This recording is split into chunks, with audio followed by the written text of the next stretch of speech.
रेगिस्तानी टिड्डी किसानों का सबसे प्राचीन शत्रु। रेगिस्तानी टिड्डी दो अवस्थाओं एकल और समूह में पाई जाती है। जब इनकी संख्या कम होती है तो एकांकी व्यवहार दर्शाती हैं। अनुकूल परिस्थितियों में इनकी संख्या तेजी से बढ़ती है, तब ये सामूहिक व्यवहार दर्शाती है। भारत में इनका आक्रमण समय ग्रीष्मकाल है, जहां रेगिस्तानी क्षेत्रों में ये प्रजनन करती हैं। एकांकी अवस्था में ये हल्के भूरे रंग और समूह अवस्था में ये गुलाबी व पीले रंग की होती हैं। मादा टिड्डी अपने अंडे नमी युक्त रेतीली मिट्टी में 5 से 10 सेंटीमीटर की गहराई पर देती है। ये गुच्छे में अंडे देती है। प्रत्येक गुच्छे में अंडों की संख्या 60 से 80 तक होती है। अंडों से 12 से 15 दिनों में फाके निकलने शुरू होते हैं। फाकों की 5 अवस्थाएं होती हैं। प्रत्येक 6 से 7 दिनों में फाके अपना रंग रूप व आकार बदलते हैं। 5वीं अवस्था में इनके पंख आने शुरू हो जाते हैं।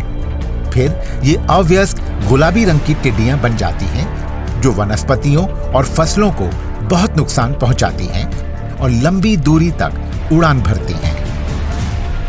ये दल के रूप में उड़कर प्रवेश करती हैं। संध्या के समय ये वृक्षों और खेतों में बैठ जाती हैं और सूर्योदय से पहले तक बैठी रहती हैं।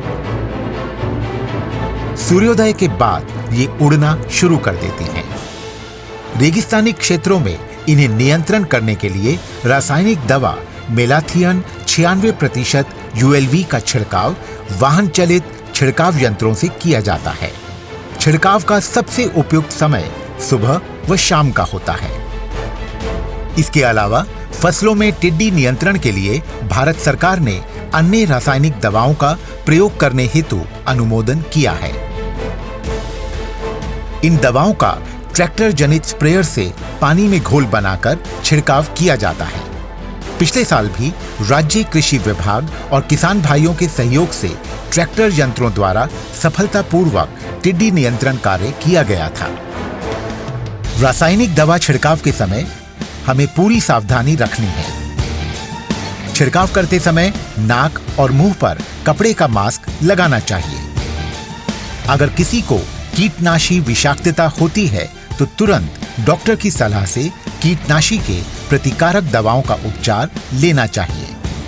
खाद्य एवं कृषि संगठन के पूर्वानुमान के अनुसार मौसम की अनुकूल अवस्था होने पर इस वर्ष भी पिछले वर्ष की तुलना में 2 गुना से ज्यादा टिड्डियों के आने की संभावना है। अतः इसके लिए हमें पहले से ही तैयारी रखनी चाहिए। अपने छिड़काव यंत्र, रासायनिक दवा की उपलब्धता सुनिश्चित कर तैयार रहना चाहिए।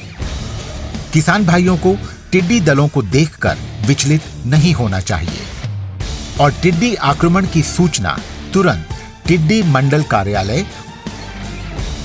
व राज्य कृषि विभाग के नियंत्रण कक्ष पर दें, ताकि समय पर इनका नियंत्रण किया जा सके। और कोविड-19 कोरोना महामारी से बचाव के लिए हाथों को साबुन व साफ पानी से नियमित अंतराल पर धोते रहें। नाक, मुंह को मास्क, गमछे या कपड़े से ढक कर रखें। आंख, कान, नाक और मुंह न छुएं तथा आपस में 1 से 2 मीटर की दूरी बनाए रखें। आरोग्य सेतु ऐप अवश्य डाउनलोड करें।